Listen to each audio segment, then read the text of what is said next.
If you're the type that feels a little queasy when your GPS looks like this, you might want to think twice about venturing out on the legendary Golden Road.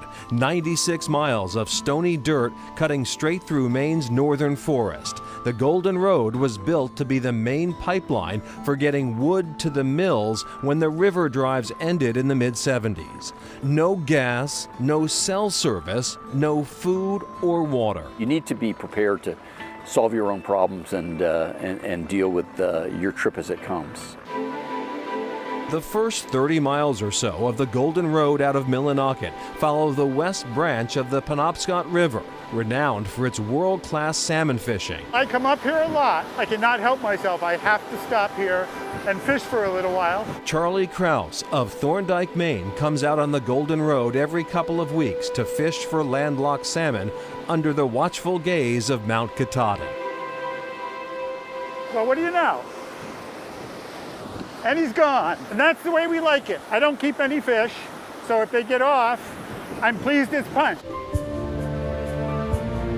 These woods are so special. We need to protect them.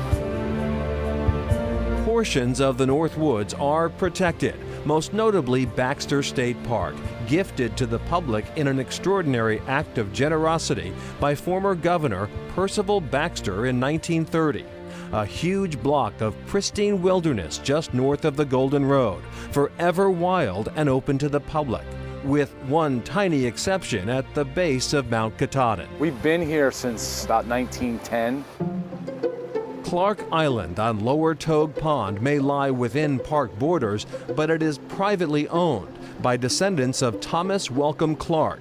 Baxter State Park expanded to include the land around Upper and Lower Togue Ponds in the 1990s, but the Clark family remains firmly anchored in the middle of Lower Togue Pond. It's really indescribable to say how lucky we are. You know, we sit inside in State Park, yet we own the land. It's really priceless. Our guide this morning, Tom Schaefer of Maine Heritage Timber and a great-grandson of the family patriarch. Schaefer's home may be in Millinocket, but he motors out to this off-grid family compound every chance he gets, 4 seasons a year. My grandparents had their honeymoon here. My parents had their honeymoon here, okay? For all I know is I was conceived here. It's 4 generations of serious, serious legacy here. And here's the odd thing, we all still get along. There are 6 camps, or cabins, several dating back 100 years or more. As the only local year-round family member, Schaefer finds himself the unofficial caretaker. He is more than happy to oblige, given all the island has done for him. It's changed my life for the better. I mean, I can't even tell you how it's changed my life. Schaefer was living in Connecticut, flying high as a Wall Street trader when the crash of 2008 left him out of a job. He retreated to the family island to lick his wounds and decided to change everything. He was never going back. When I worked on Wall Street, I was a spoiled brat. I describe myself as a guy, you'd call the guy to do everything. In Maine, we don't call the guy, we do it ourselves. And do it he's done, creating his Heritage Timber Company, launching Timber Chic, and settling into the rhythms of a more grounded, elemental way of living, finally seeing the forest for the trees. Listen to the wind. And the rain's even better. You know, what more could you ever want? You know, I don't need to go to the Bahamas. No thanks. You know, this is where I want to be.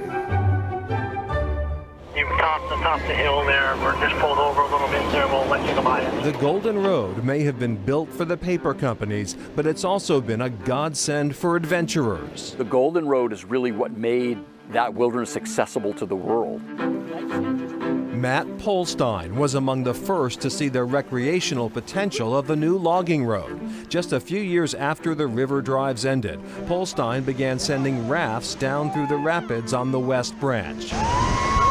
40 years later, Polstein's New England Outdoor Center has expanded into a full-service, year-round wilderness resort. Started out as purely a whitewater rafting company and have really grown more into a lodging and hospitality business.